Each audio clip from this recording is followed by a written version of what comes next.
الحمد لله رب العالمين والصلاة والسلام على رسوله الكريم نبينا محمد وعلى آله وصحبه أجمعين أما بعد. امید کہ آپ تمام بخیر و عافیت ہوں گے.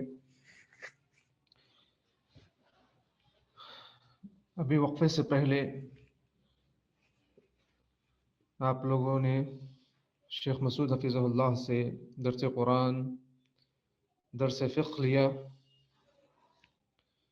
اللہ تعالیٰ آپ تمام کے اور ہمارے علم میں اضافہ فرمائے. رب اشرح لي صدري ويسر لي أمري واحلل عقدة من لساني يفقهوا قولي. رب يسر ولا تعسر وتمم بالخير. رب زدني علما رب زدني علما رب زدني علما. سبحانك لا علم لنا إلا ما علمتنا إنك أنت العليم الحكيم. ہم عقیدہ واسطیہ پڑھ رہے ہیں اور اس کے تقریباً 10 کلاسز ہو چکے ہیں. یہ 11ویں کلاس ہے اور اس کتاب کے جو مبادیات ہیں وہ سب ہم پڑھ چکے کہ کتاب دراصل امام ابن تیمیہ رحمہ اللہ تعالیٰ نے ایک شخص کے سوال کے جواب میں لکھی ہے کہ اہل سنہ والجماعہ کا عقیدہ کیا ہے. انہوں نے پوچھا تو انہوں نے تفصیلاً اس کو مختصر طور پر تحریر کر دیا. اس کتاب کی بڑی اہمیت ہے. علماء کرام نے اس کی بہت زیادہ شروحات کی ہے کیونکہ اہل سنہ والجماعہ کا جو صحیح عقیدہ ہے اس میں بیان کیا گیا ہے.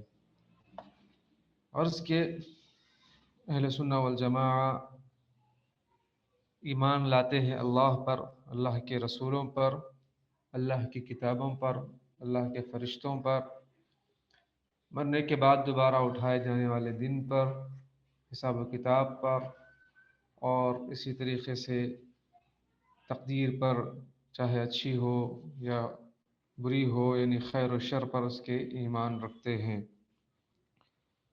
تو اس میں جو سب سے پہلا ایمان ہے اللہ پر ایمان لے آنا.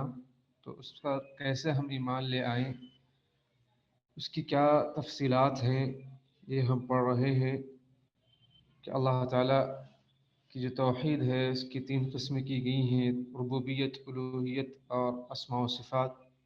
تو توحید ربوبیت یعنی اللہ تعالیٰ کو اس کے تمام افعال میں یکتا اور تنہا ماننا، اور توحید افراد اللہ تعالیٰ بافعالہ، اور توحید الوہیت اللہ تعالیٰ کی تنہا عبادت کرنا، یعنی بندوں کے جو کام ہے اس میں صرف وہ اللہ تعالیٰ ہی کے لیے ہو، اللہ عز و جل ہی کی عبادت ہو، اس کے ساتھ کوئی اور شریک نہ ہو. اور پھر توحید کی ایک اور قسم جو علماء نے بیان کی ہے توحید اسماء و صفات. تو یہ بھی بہت ہی اہم ہے اور اکثر لوگ اسماء و صفات کے باب میں گمراہ ہوتے ہیں، اس میں گڑبڑ کرتے ہیں اور درست راہ سے بھٹکتے ہیں. تو توحید الاسماء و صفات کا جاننا بھی ایک مسلمان کے لیے بہت ہی اہم ہوتا ہے.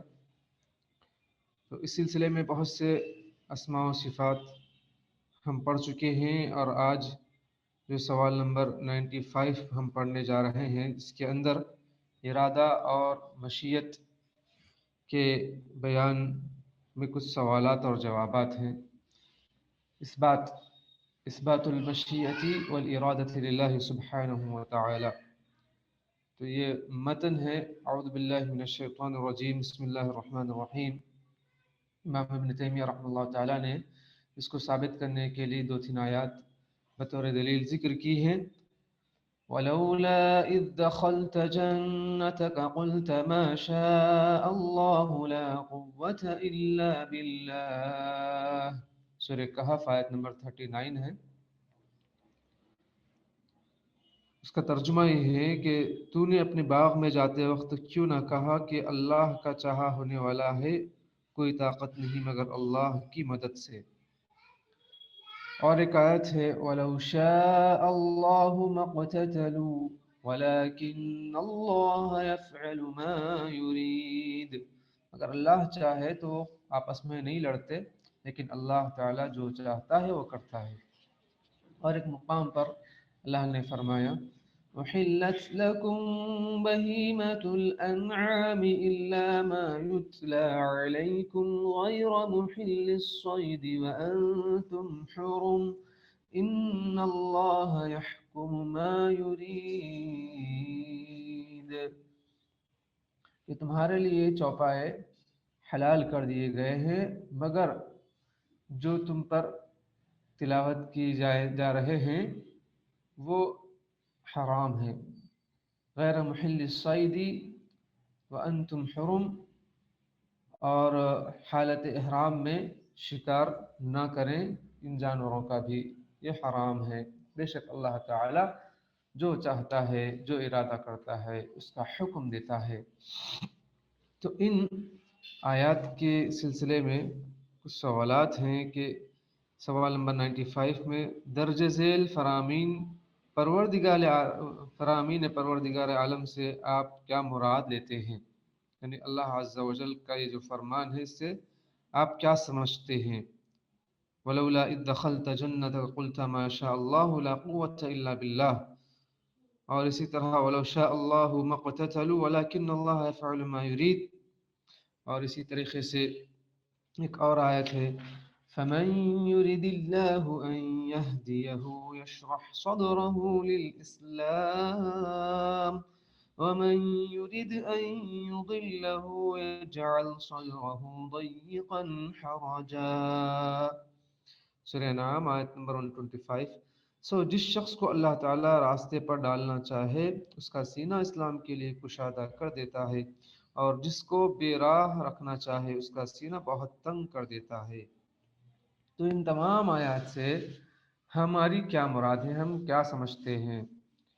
تو اس کے جواب میں یہ ہے کہ ان آیات میں اس کی دو صفات، ایک صفت مشیت اور ایک صفت ارادے کا ثبوت ہے۔ ہم اس کو ثابت مانتے ہیں کہ اللہ تعالیٰ جو چاہتا ہے، جیسے ارادہ کرتا ہے وہ ہوتا ہے، جو قدری ارادے کے ساتھ ساتھ اس کی مشیت کو بھی شامل ہے۔ اور یہ صفت ارادہ ایسا وصف ہے کہ کوئی چیز بھی اس سے خارج نہیں، یعنی ہر چیز اللہ تعالیٰ کے ارادے سے ہوتی ہے، اور یہ مخلوق سے متعلق ہے، یعنی جو چاہتا اور ارادہ کرتا ہے اسے کر گزرتا ہے، جیسے کہ اللہ تعالیٰ نے فرمایا انما امره اذا اراد شيئا ان يقول له كن فيكون، کہ جب وہ کبھی کسی چیز کا ارادہ کرتا ہے اسے اتنا فرما دینا کافی ہے کہ ہو جا، وہ اس وقت ہو جاتی ہے۔ تو یہ سورہ یاسین کی آیت نمبر 82 ہے، آخری آیت ہے۔ تو اس سے تمام کافر، تمام مسلمان، سب طاعات اور سب معاصی نافرمانیاں، جمیع رزق اور تمام آجال اور حوادث اسی ارادے کے ماتحت ہیں، یعنی جو کچھ بھی مسلمان ہو رہے ہیں یا کافر بن رہے ہیں یا اللہ تعالیٰ جو روزی دے رہا ہے، کچھ مسائل مشکلات پیش آ رہے ہیں، سب اللہ کے ارادے کے تحت ہیں۔ آیت مبارکہ میں ہدایت التوفیق و الہام کا بھی اثبات ہو رہا ہے، جیسے اس کے اجلال اور اس کی عظمت کے شایان شان ہیں۔ تو اللہ تعالیٰ جسے چاہتا ہے اسے ہی ہدایت دیتا ہے۔ تو یہاں پر اس آیت سے اللہ تعالیٰ کی ارادے اور اس کے مشیت کا اثبات ہو رہا ہے۔ اور اس کے بعد سوال نمبر 96 ہے دینی شرعی ارادے کی دلیل کیا ہے، اور یہ کس چیز سے تعلق رکھتا ہے؟ اب ارادہ کی جو ہے دو قسمیں کرتے ہیں، فالارادۃ الربانیۃ نوعان، دو قسمیں ہیں اللہ کے ارادے کی، ایک ارادہ کونیہ قدریہ ہے، وہذہ مرادفۃ للمشیئہ، ایک ارادہ کونیہ اور قدریہ ہے، اور یہ مشیت کے مرادف ہے۔ اور اس کی دلیل وَإِذَا أَرَدْنَا أَن نُهْلِكَ قَرْيَةً أَمَرْنَا مُتْرَفِيهَا فَفَسَقُوا فِيهَا، جب ہم کسی قریے کو ہلاک کرنے کا ارادہ کرتے ہیں تو ہم اس والے لوگوں کو حکم دیتے ہیں کہ جو چاہے کرو، تو پس وہ اس میں فسق و فجور کرنے لگتے ہیں، اس کے بعد اللہ کا عذاب آتا ہے۔ وَإِذَا أَرَادَ اللَّهُ بِقَوْمٍ سُوءًا فَلَا مَرَدَّ لَهُ، جب اللہ تعالیٰ کسی قوم کے ساتھ کسی برائی کا ارادہ کرتا ہے، اس کو نقصان پہنچانا چاہتا ہے، تو کوئی اس کو ٹالنے والا نہیں ہوتا ہے۔ تو ارادے کی پہلی قسم ہوئی، اور ارادے کی دوسری قسم ارادہ دینیہ شرعیہ ہے، اور اس کی دلیل کیا ہے؟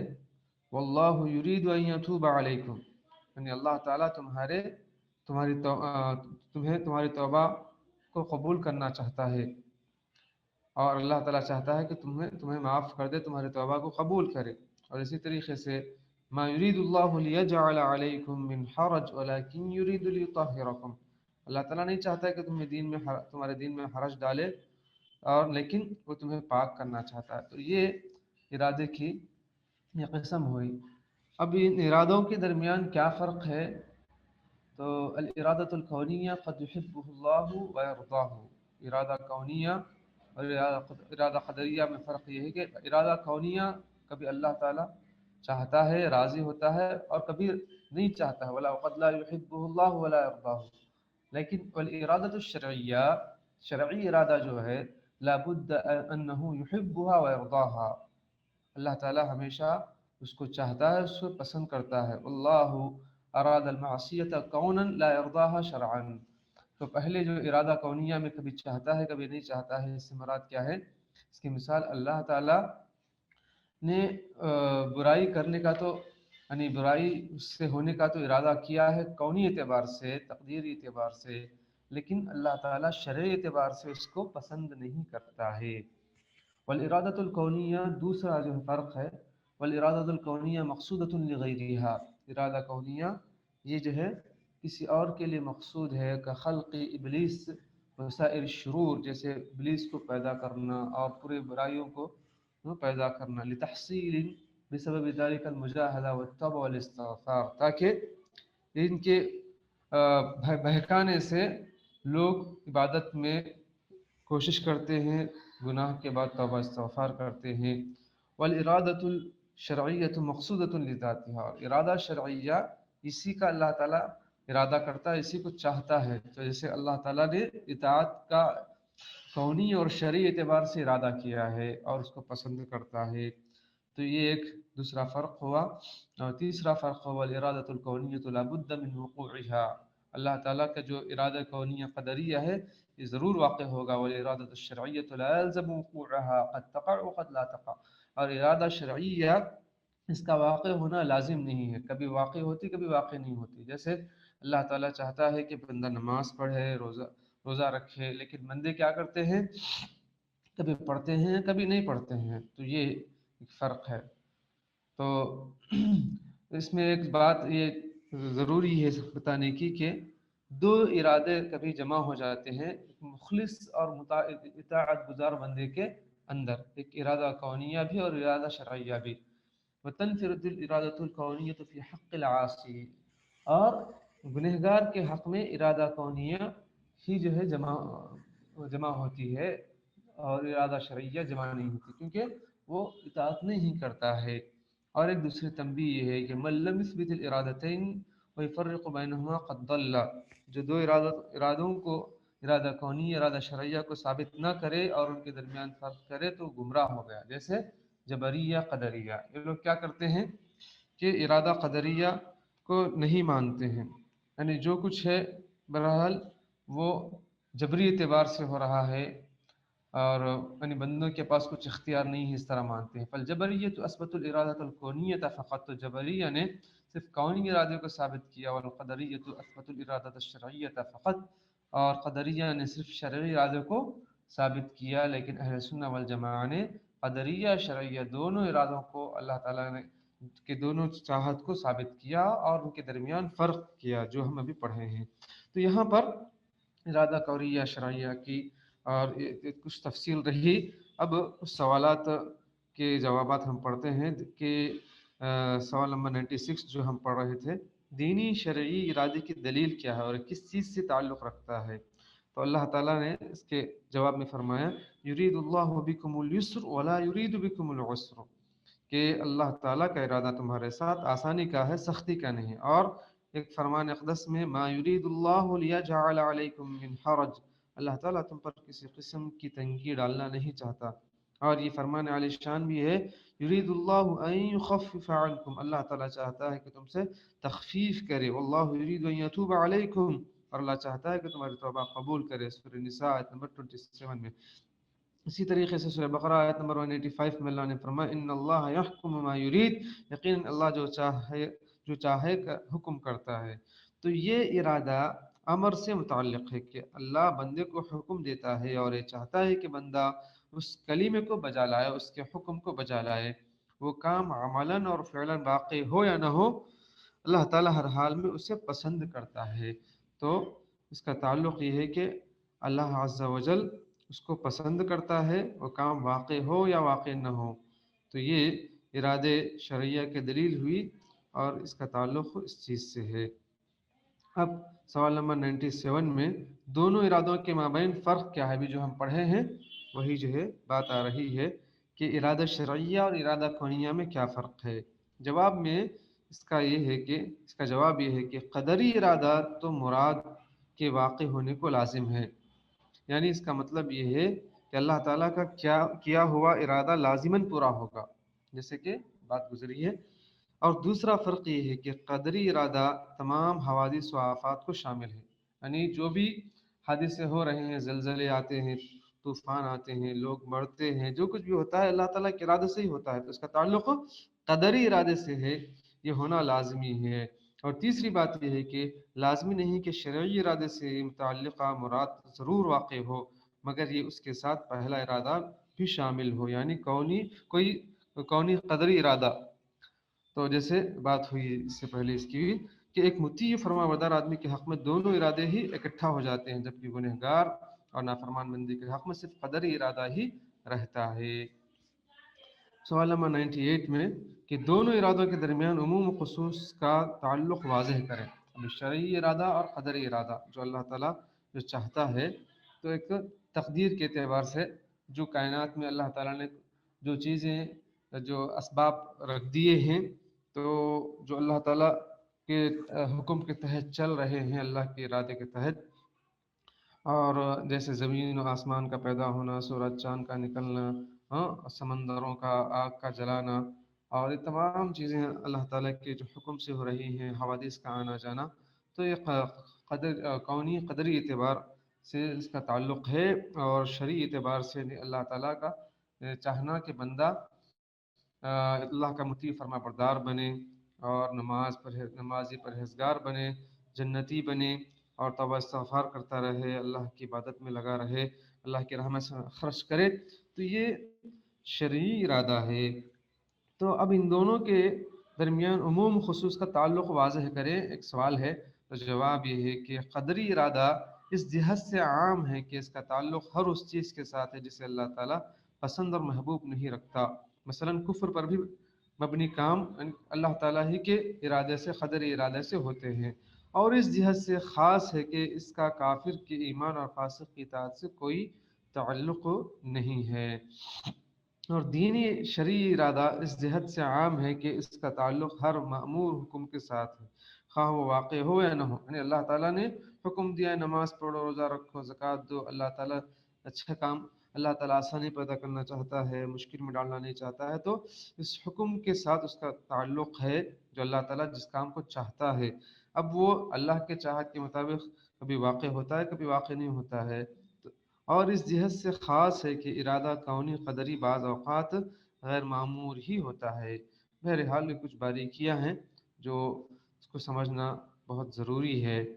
تو یہاں ارادہ شرعیہ، ارادہ قدریہ، ان دونوں کی تفصیل ہمارے سامنے گزری ہے ان آیات کی روشنی میں۔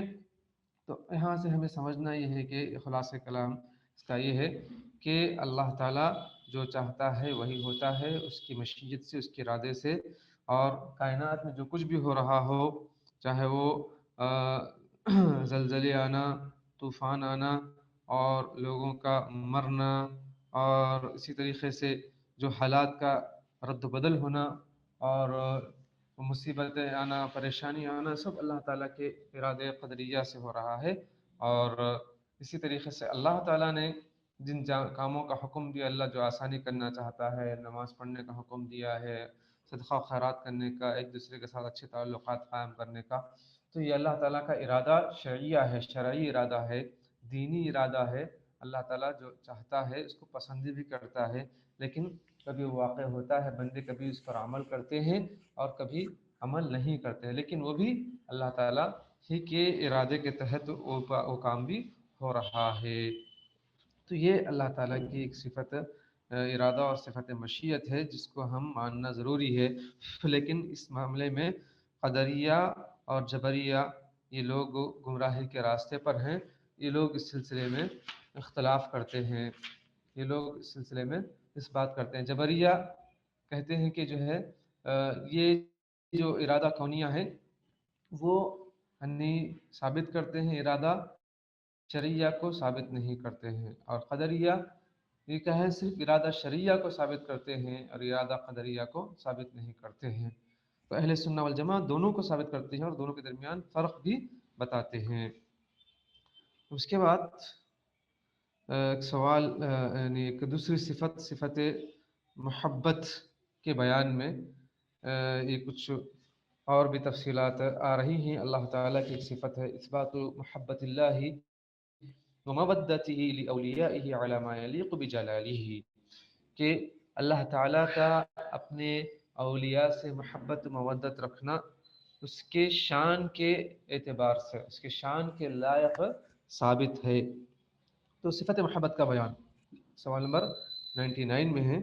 اللہ تعالیٰ کا فرمان ہے، تقریباً یہاں پر جو 8 اللہ تعالیٰ کے یعنی آیات ہیں، یعنی قرآن کی آیات ہیں، تو یہ 8 آیاتوں سے کیا مراد ہے، وہ آیتیں میں ترجمہ پڑھتا ہوں، اس کے بعد اس کا مراد کیا ہے انشاءاللہ پڑھیں گے۔ اعوذ باللہ من الشیطان الرجیم، بسم اللہ الرحمن الرحیم۔ وَأَحْسِنُوا إِنَّ اللَّهَ يُحِبُّ الْمُحْسِنِينَ، سورہ بقرہ آیت نمبر 195۔ اور سلوک اور احسان کرو، اللہ تعالیٰ احسان کرنے والوں کو دوست رکھتا ہے۔ اور اسی طرح سورہ مائدہ آیت نمبر 42 میں اللہ نے فرمایا ان اللہ یحب المقسطین، اللہ تعالیٰ انصاف کرنے والوں کو دوست رکھتا ہے۔ اور سورہ توبہ آیت نمبر 4 ان اللہ یحب المتقین، اللہ تعالیٰ پرہیزگاروں کو دوست رکھتا ہے۔ سورہ بقرہ آیت نمبر 222 ان اللہ یحب التوابین ویحب المتطہرین، اللہ تعالیٰ توبہ کرنے والوں کو اور پاک رہنے والوں کو پسند فرماتا ہے۔ سورہ آل عمران آیت نمبر 31 قل ان کنتم تحبون اللہ فاتبعونی یحببکم اللہ، کہہ دیجئے اگر تم اللہ سے محبت رکھتے ہو تو میری تابعداری کرو۔ سورہ مائدہ آیت نمبر 54 میں اللہ نے فرمایا فسوف یأتی اللہ بقوم یحبهم ویحبونہ، تو اللہ تعالیٰ بہت جلد ایسی قوم کو لائے گا جو اللہ تعالیٰ کی محبوب ہوگی اور وہ بھی اللہ سے محبت رکھتی ہوگی۔ اور اسی طرح سورہ صف آیت نمبر 4 اللہ نے فرمایا ان اللہ یحب الذین یقاتلون فی سبیلہ صفا، بے شک اللہ تعالیٰ ان لوگوں کو دوست رکھتا ہے جو اس کی راہ میں صف بستہ جہاد کرتے ہیں۔ اور 8ویں آیت ہے سورہ بروج آیت نمبر 14 وَهُوَ الْغَفُورُ الْوَدُودُ، وہ بخشنے والا اور بہت محبت کرنے والا ہے۔ تو مذکورہ بالا آیات سے آپ کیا مراد لیتے ہیں؟ تو ہماری اس سے کیا مراد ہے، ہم اس کو کیسے سمجھتے ہیں، یہ جو ہے سوال ہے۔ اس کا جواب یہ ہے کہ ان آیات میں اللہ کی صفت محبت کا اثبات ہے، اور یہ فعلی صفات میں سے ہے۔ تو بعض صفات فعلیہ ہے، بعض صفات ذاتیہ ہے۔ تو جو کام کی صفات ہیں اس کو بولتے ہیں صفات فعلیہ، اللہ تعالیٰ محبت کرتا ہے۔ تو یہ فعلی صفات میں سے ہے اللہ تعالیٰ کے فرمائے ہوئے کام، یعنی عبادات الہی میں اخلاص اور اس کے بندوں کے ساتھ احسان بجا لانا اس کا سبب ہے۔ اور اللہ تعالیٰ سے، اللہ ہم سے کب محبت کرے گا؟ کب؟ جبکہ ہم اللہ تعالیٰ کے بتائے ہوئے کاموں پر عمل کریں، اخلاص کے ساتھ اور احسان کے ساتھ اس کو بجا لائیں۔ اور دوسری آیت مبارکہ سے یہ نتیجہ نکالا جا سکتا ہے، لیا جا سکتا ہے کہ معاملات میں قریب و بعید اور دشمن و دوست کے ساتھ عدل و انصاف کے حکم کو پورا کرنا چاہیے، یعنی اس سے بھی اللہ تعالیٰ کی محبت حاصل ہوتی ہے۔ جیسے کہ سورہ نساء آیت نمبر 135 میں اللہ نے فرمایا، يا أيها الذين آمنوا كونوا قوامين بالقسط شهداء لله ولو على أنفسكم أو الوالدين والأقربين۔ اے ایمان والو، عدل و انصاف پر مضبوطی سے جم جانے والے اور خوشخبری مولا کے لیے سچی گواہی دینے والے بن جاؤ، خوشنودی مولا کے لیے سچی گواہی دینے والے بن جاؤ، گو وہ خود تمہارے اپنے خلاف ہو یا اپنے ماں باپ کے یا رشتہ داروں عزیزوں کے۔ تو یہاں پر حقوق اللہ میں عدل و انصاف یہ ہے کہ اس کی نعمتوں کو اس کی اطاعت و فرمانبرداری کے کاموں میں صرف کیا جائے، ان میں سے کسی نعمت کے ساتھ بھی اس کی نافرمانی اور معصیت نہ کی جائے۔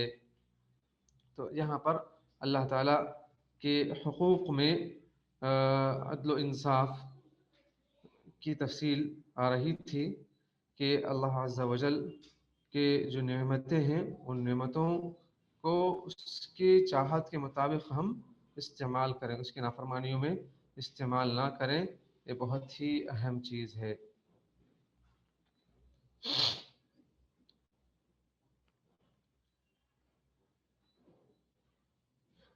تو اس کے سلسلے میں ابھی ایک منٹ رکیے۔ اس کے بعد حقوق اللہ میں عدل و انصاف کی بات آ گئی، اور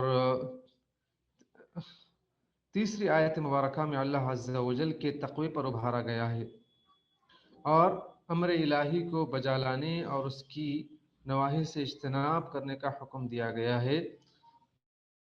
کنتم تحبون اللہ فاتبعونی یحببکم اللہ، تو اللہ تعالیٰ کی اطاعت میں رہتے ہوئے معصیت سے بچے رہنے کا نام تقوی ہے۔ اور اسی طریقے سے تقوی سے کیا مراد ہے؟ تقوی سے مراد یہ بھی ہے کہ ان مشرکین کے ساتھ کیے گئے عہد پر استقامت اختیار کرنا جب تک وہ وعدے پر ثابت رہے۔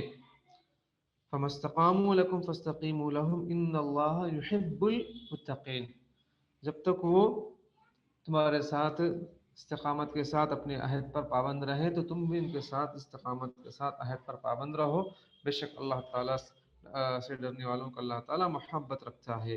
تو اللہ تعالیٰ کی اطاعت میں رہتے ہوئے اس کی معصیت سے بچے رہنے کا نام تقوی ہے۔ ایک دوسری بات یہ ہے، اور تیسری بات یہ ہے کہ اللہ تعالیٰ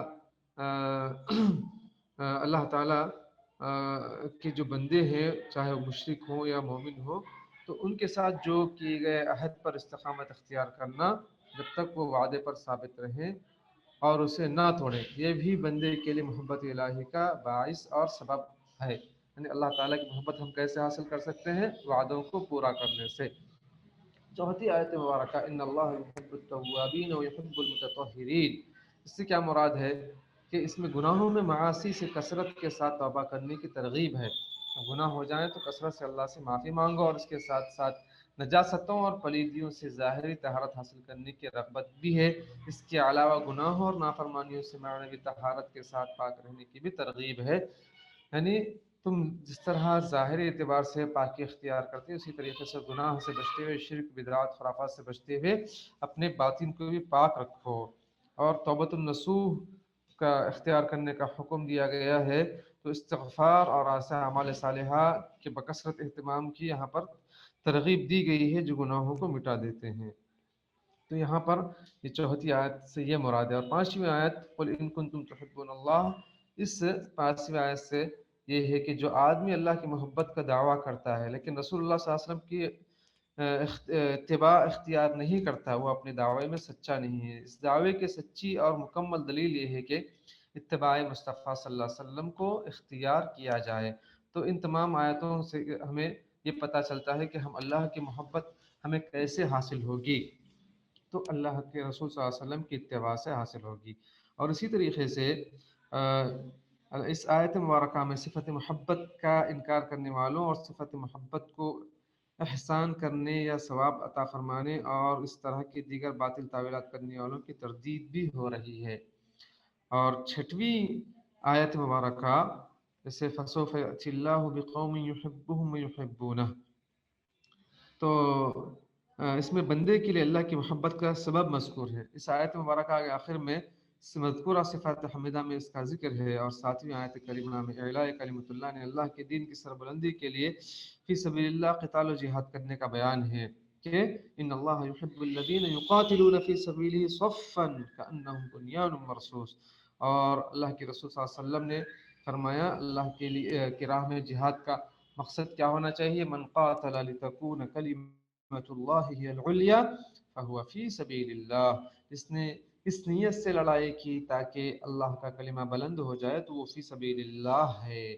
تو یہاں پر اللہ کی راہ میں ہم لڑیں گے تو اللہ کی محبت حاصل ہوگی۔ اور آخری آیت مبارکہ وهو الغفور الودود، اس میں اللہ کی صفت مغفرت کا اس بات ہے، اور یہ اللہ تعالیٰ کی فعلی صفات میں سے ہے، اور اللہ تعالیٰ کے اس اسماء مبارکہ میں سے الغفور الغفار بھی ہیں، یعنی جو اچھی اور عمدہ فعل کو ظاہر کرے اور برے قبیح عمل کو ڈھانپ دے، ہمارے اچھے عمل کو ظاہر کرتا ہے اور برے عمل کو ڈھانپ دیتا ہے۔ تو اللہ تعالیٰ کی صفت غفار اور صفت غفور یہ کا تقاضا ہے کہ اللہ عز و جل ہمارے گناہوں کو چھپا رہا ہے، اور گناہ بھی من جملہ ان نقائص میں سے ہے جنہیں اللہ تعالیٰ ڈھانپ دیتا ہے، جس سے کہ اللہ کا فرمان ہے ان ربک واسع المغفرہ، بے شک تیرا رب بہت کشادہ مغفرت والا ہے۔ تو اس صیغے میں گنہگاروں کو کثرت سے ڈھانپنے کا شعور دلایا گیا ہے، واسع المغفرہ، اور ان کا مواخذہ کرنے سے تجاوز اور درگزر کرنے کی بات بتلائی گئی ہے اس آیت مبارکہ میں۔ تو اللہ تعالیٰ کے اسماء میں سے ایک اسم الودود بھی ہے، جس کا معنی حد درجے کا محبوب بھی ہے اور انتہائی زیادہ محبت کرنے والا بھی ہے۔ اللہ عز و جل اپنی اطاعت گزاروں اور اپنے انبیاء، اپنے رسولوں، اپنے ملائکہ اور اپنے اولیاء اور اپنے ایماندار بندوں سے محبت رکھنے والا ہے، اور اللہ تعالیٰ ان سب کا محبوب بھی ہے، اور اللہ تعالیٰ کے برگزیدہ بندوں کی ہاں محبت الہی کے برابر اور کوئی محبت نہیں ہے۔ تو یہاں ان آیات مبارکہ سے ہمیں ایک پتہ چلا کہ اللہ تعالیٰ کی صفت محبت ہے، اور اللہ عز و جل اپنے بندوں سے محبت کرتا ہے، اور اللہ تعالیٰ کے بندے جو نیک و اطاعت گزار ہیں اس کے، وہ اللہ تعالیٰ سے محبت کرتے ہیں، اور اللہ عز و جل کی محبت سے بڑھ کر ان کے پاس کوئی اور محبت نہیں ہے۔ اور اس کے بعد اللہ تعالیٰ کی ایک صفت ہے صفت رحمت، اس کا بیان ہے اتصافہ بالرحمت والمغفرۃ سبحانہ وتعالی، اللہ عز و جل کی صفت رحمت اور صفت مغفرت کا بات ہے۔ سوال نمبر 100 میں جو ہے کچھ آیاتیں ہیں، تو مندرجہ ذیل آیات کس معنی مفہوم کو بیان کر رہی ہیں؟ تو ہم ان آیات جو امام ابن تیمیہ رحمہ اللہ تعالیٰ نے اس صفت کو ثابت کرنے کے لیے جو ذکر کی ہیں، تو ان آیات سے کیا مراد ہے وہ سوال ہے۔ تو آیات ہم پڑھ رہے ہیں، اس کا ترجمہ، پھر اس کے بعد انشاءاللہ جواب پڑھیں گے۔ بسم اللہ الرحمن الرحیم، شروع کرتا ہوں اللہ تعالیٰ کے نام سے جو بڑا مہربان اور نہایت رحم کرنے والا ہے۔ اور اس کے بعد کہا وَرَحْمَتِي وَسِعَتْ كُلَّ شَيْءٍ، سورہ اعراف آیت نمبر 156، اور میری رحمت تمام اشیاء کو محیط ہے۔ وَهُوَ الْغَفُورُ الرَّحِيمُ، سورہ یونس آیت نمبر 107، اور اللہ تعالیٰ بڑی مغفرت بڑی رحمت والا ہے۔ فاللہ خیر حافظا وهو ارحم الراحمین، یہ بھی سورہ یونس آیت نمبر 64 کی آیت ہے، بس اللہ ہی بہترین نگران ہے اور سب مہربانوں سے زیادہ مہربان ہے۔ اور اللہ تعالیٰ کا فرمان اقدس یہ بھی ہے سورہ انعام آیت نمبر 54 میں كتب ربكم على نفسه الرحمہ، اللہ تعالیٰ یعنی تمہارے رب نے مہربانی فرمانا اپنے ذمے مقرر کر لیا ہے۔ تو ان آیات سے کیا معنی مراد لیتے ہیں، اس کا کیا مطلب ہے؟ تو ان ایک ایک آیات کا جو ہے اس میں انشاءاللہ مطلب بیان کیا جائے گا۔ ان آیات میں اللہ تعالیٰ کی صفت رحمت اور اس کی وسعت کا ثبوت ہے، صفت علم اور اس کی وسعت اور صفت مغفرت کا ثبوت ہے۔ اس کے اسماء حسنہ کے الرحمن الرحیم دونوں ہی اللہ کے صفت رحمت سے متصف ہونے کو بیان کر رہے ہیں۔ بسم اللہ، شروع کرتا ہوں اللہ کے نام سے جو بڑا مہربان نہایت رحم کرنے والا ہے۔ تو اللہ عز و جل کی صفت رحمت سے متصف ہونے کا اس میں بیان ہے۔ اسم الرحمن اللہ تعالیٰ کے ساتھ خاص ہے، یعنی الرحمن اللہ تعالیٰ کے خاص ناموں میں سے ہے، اس سے کسی غیر کو متصف اور موصوف نہیں کیا جا سکتا، یعنی الرحمن صرف الرحمن کسی کو نہیں کہہ سکتے، عبد الرحمن کہہ سکتے ہیں، لیکن الرحمن یہ اللہ کے علاوہ کسی اور کے لیے درست نہیں ہے کسی کا نام۔ اچھا، الرحیم، اسم رحیم کا رحمت کے حقدار شخص سے بھی تعلق ہوتا ہے، اسے غیر اللہ کے لیے استعمال کیا جا سکتا ہے۔ الرحیم غیر اللہ کے لیے استعمال کیا جا سکتا ہے کیونکہ اس صفت کے حقدار شخص سے بھی اس کا تعلق ہے، اور یوں بولا جا سکتا ہے فلاں رحیم ہے، لیکن رحمان فلاں رحمان نہیں کہہ سکتے ہیں۔ اسم لفظ اللہ سے ضمناً رسالت کا اس بات بھی ہو رہا ہے اور ماخذ بھی ہے، کیونکہ وہ مستحق عبادت اور ملجا و ماوا ہے، اور اللہ تعالیٰ کی عبادت کرنے کے لیے سوائے رسالت کے کوئی اور ذریعہ نہیں ہے۔ تو اللہ تعالیٰ کی عبادت ہم کیسے کریں؟ اس کا ذریعہ رسول اللہ صلی اللہ علیہ وسلم ہے، آپ کی رسالت ہے، اور یہ بات اسم رحمان سے ثابت ہو رہی ہے کیونکہ اس کی رحمت بندوں کو فضول اور بے مقصد رکھنے سے روکنے والی ہے، یعنی اللہ کے نبی صلی اللہ علیہ وسلم کو بھیجا، کتاب کو بھیجا اور بہت سے احکامات دیے، تو اللہ عز و جل جو رحیم ہے تو فضول اور بیکار چیزوں کو اللہ تعالیٰ نہیں بھیجتا اور بیکار چھوڑ دینے سے مانے ہیں۔ تو اس طرح اس کا ہمیں معنی کا علم ہوا، اور اسی طرح ایک اور آیت کتب ربکم علی نفسہ الرحمہ، یعنی اس نے بذات خود اپنی خلقت پر احسان اور فضل و کرم فرماتے ہوئے اس رحمت کو اپنے اوپر واجب قرار دیا ہے۔ تو یہاں پر اللہ تعالیٰ نے کیا کہا؟ اس نے اپنے اوپر رحمت کو واجب قرار دیا، تو اللہ عز و جل کا یہ احسان ہے، یہ کرم ہے۔ اللہ تعالیٰ کے اسماء میں سے ایک اسم الحفیظ بھی ہے، جو کہ حفظ یعنی بچاؤ اور حفاظت سے ماخوذ ہے۔ لفظ الحفیظ کے دو معنی ہیں، اس نے اپنے بندوں کے تمام اعمال خیر و شر اور اطاعت و معصیت والے سے بھی محفوظ کر لیے ہیں۔ اللہ عز و جل نے تمام اچھے برے اعمال محفوظ کر لیے ہیں۔ اس کی حفاظت کرنے کا ایک معنی یہ بھی ہے کہ جو بندوں کی تمام تر حالتوں کو احاطہ علم میں رکھے ہوئے، اور دوسرا مطلب الحفیظ کا وہ بندوں کی تمام ناپسندیدہ حالتوں سے حفاظت کرنے والا ہے۔ اللہ تعالیٰ کی اپنے بندوں کی حفاظت فرمانے کی بھی دو قسمیں ہیں، تو اللہ عز و جل اپنے بندوں کو تمام برائیوں سے، تمام جو ہے ناپسندیدہ حالتوں سے محفوظ رکھتا ہے۔ تو حفاظت عام اور حفاظت خاص، تو حفاظت عام میں اس کی پوری مخلوق کی حفاظت کرنا شامل ہے، یعنی انہیں ایسے اسباب عطا فرماتا ہے جو انہیں بچانے اور محفوظ کرنے والے ہیں۔ اللہ تعالیٰ ان کی نیتوں کی حفاظت رکھتا ہے جو انہیں ہدایت کے راستے اور دوسرے مصالح کی طرف گامزن کر دیتی ہیں، اور اس ہدایت کو مخلوق کے لیے اللہ تعالیٰ درست رکھتے ہیں، اور اس کی عموم ہدایت کی دلیل یہ ہے کہ اعطا کل شیء خلقہ ثم ہدی، سورہ طٰ آیت نمبر 50، جس نے ہر ایک کو اس کی خاص صورت شکل عنایت فرمائی ہے، پھر راہ سمجھا دی ہے۔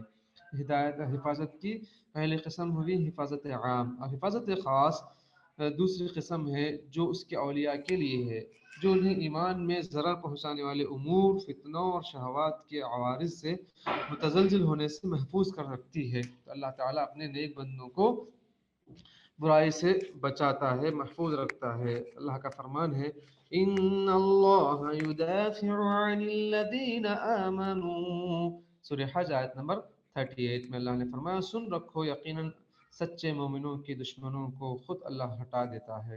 تو حفاظت ان کے دین اور ان کے دنیا کے تمام معاملات میں ایسے امور سے ہے جو انہیں نقصان پہنچا سکتے ہیں، اور حدیث مبارکہ میں اللہ کے نبی صلی اللہ علیہ وسلم کا فرمان ہے احفظ اللہ یحفظک، تو اللہ کے احکام کی حفاظت رکھ، یعنی اس کے حکموں کی وہ تیری حفاظت فرمائے گا۔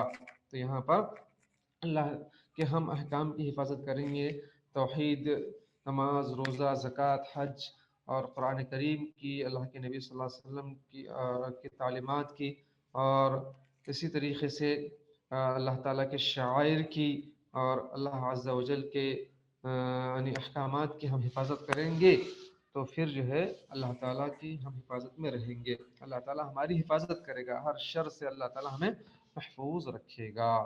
تو یہاں تک اللہ تعالیٰ کے اسماء و صفات کی کچھ تفصیلات ہم پڑھے ہیں، تو اس کے بعد انشاءاللہ ہم حدیث پڑھیں گے۔ تو آج کچھ اس سلسلے میں کچھ باتیں آئی تھیں تو خلاصے کے طور پر میں پیش کر دیتا ہوں۔ پہلی بات جو ہم پڑھے اللہ تعالیٰ کے ارادے اور مشیت کے متعلق اور اس کی تفصیلات پڑھے کہ اس کے سلسلے میں جو آیات تھیں وہ آیات پڑھ کر اس کا کیا مطلب ہو سکتا ہے وہ مطلب سمجھے، اور اس کے ارادے شرعیہ اور ارادے کونیہ کیا ہے، اس کے اندر کیا فرق ہے، یہ سب پڑھے، اور اس کے اندر کون سے لوگ گمراہی کے راستے پر ہیں، جبریہ قدریہ، اس سلسلے میں ہم نے معلومات حاصل کی۔ اس کے بعد اللہ تعالیٰ کی محبت اپنے بندوں کے لیے، اپنے اولیاء کے لیے جو ہوتی ہے، تو وہ محبت کی تفصیلات اب ہم پڑھے ہیں، اور اس کے سلسلے میں جتنی آیات یہاں پر موجود تھیں ان آیات کا کیا مطلب ہے وہ مطلب ہم نے جانا ہے، اور اسی طریقے سے ہم اللہ کی محبت کیسے حاصل کر سکتے ہیں، اس کے کیا طریقہ کار ہیں، اس کے سلسلے میں بھی ہم نے جانکاری حاصل کی ہے۔ اور اس کے بعد اللہ تعالیٰ کی جو صفت رحمت اور مغفرت ہے اس کی تفصیل ابھی ہم نے پڑھی ہے کہ اللہ عز و جل اپنے بندوں پر بڑا مہربان رحم کرنے والا ہے، بندوں کو معاف کرنے والا ہے۔ اللہ عز و جل جو معاف کر رہا ہے ہمارے اتنے گناہوں کی باوجود، تو اللہ عز و جل کا ہم پر کرم اور احسان ہے۔ تو آج اتنا الحمدللہ ہم نے پڑھا ہے عقیدے کے باب میں، اور اس کے بعد انشاءاللہ حدیث جو ہم انشاءاللہ پڑھیں گے، اور اس کے اندر اگر کچھ سوال ہے تو آپ لوگ کو سوال کچھ سمجھ میں نہیں آیا ہے تو آپ کر سکتے ہیں، پھر انشاءاللہ اس کے بعد ہم حدیث پڑھتے ہیں۔ بارک اللہ فیکم۔ 1 منٹ کا وقفہ دیا جا رہا ہے، کسی کو اگر کچھ سوال کرنا ہے اس سلسلے میں، کوئی بات ڈاؤٹ ہے تو انشاءاللہ کریے، اور اس کے بعد انشاءاللہ ہم حدیث پڑھیں گے۔